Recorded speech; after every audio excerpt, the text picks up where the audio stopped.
Breaking news. Nikki Haley, a candidate for the Republican presidential nomination, has said that the United States needs to align with countries like Russia. Nikki Haley, a Republican presidential candidate, has said that U.S. troops need to align with non-European nations like Russia in order to improve global security. Her support staff criticized the remark as false. Haley, who served as Trump's UN ambassador, was asked by WMUR-TV for a segment on Wednesday about global issues she thinks the United States should pay more attention to. At first, she said, the Arab world, saying the U.S. needs Arab countries to kind of join with us in opposing Iran. It's not good for us that Saudi Arabia is forming alliances with China, as you can see. We need their support, and we need to find common ground with other nations as well, including Russia, Australia, Japan, and Israel, Haley said. In order to avoid being reliant on an enemy for energy, medicines, or anything else, the United States needs to start focusing on the allies that we have besides the Europeans and making sure that we have more friends. Haley's team said on Saturday that their candidate misspoke when she lumped Russia in with the others. On Saturday, spokesman Ken Farnaso told the Associated Press, "This is completely ridiculous, she obviously misspoke." Nikki Haley has been the only person who has been truly tough on Russia.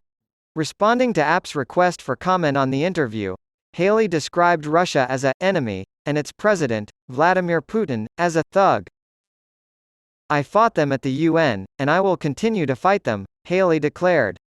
As the saying goes, they want to destroy us and our allies and they are not to be trusted. The Trump administration's UN ambassador, Haley, was extremely critical of Russia. She blasted the government for supporting North Korea's dictator Kim Jong-un and holding his hands during a dispute over sanctions by condemning Russia's annexation of Crimea. Also, she said that corruption in Russia is a virus that is impeding our ability to achieve complete denuclearization in North Korea. There is disagreement among Republican candidates about how to respond to Russia's invasion of Ukraine.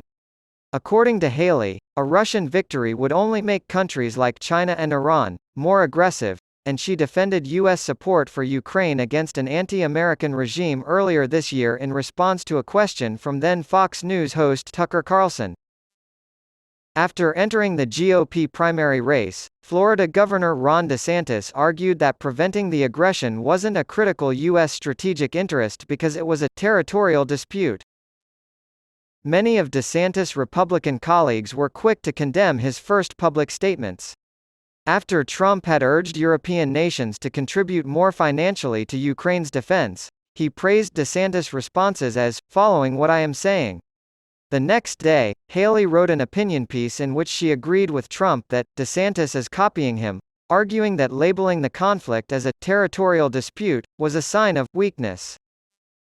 In response to the criticism, DeSantis stated that he had been referring to the ongoing conflict in the eastern Donbass region and Russia's annexation of Crimea in 2014. The United Nations and other international bodies recognize Ukraine's territorial boundaries. Stand for America, a super PAC that backs Haley, has been trying to pit the ex-South Carolina governor against DeSantis for months. According to SFA lead strategist Mark Harris, while DeSantis changes his policy positions based on the mood of his donors and television hosts, Haley never backs down, in a release from the organization last month.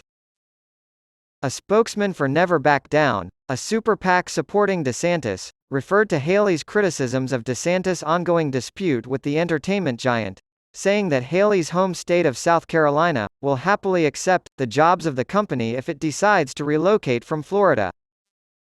As Russia's invasion of Ukraine enters its 16th month, the United States has increased its military aid to the country. Joe Biden, in his role as vice president, approved a new aid package in late May that could be worth up to $300 million and includes more drone ammunition among other weapons. More than $37.6 billion in weapons and other equipment have been pledged by the United States to Ukraine since Russia's attack on 24 February 2022. According to the officials, the latest package will be sent to Ukraine under Presidential Drawdown Authority, which allows the Pentagon to quickly ship weapons from its own stocks.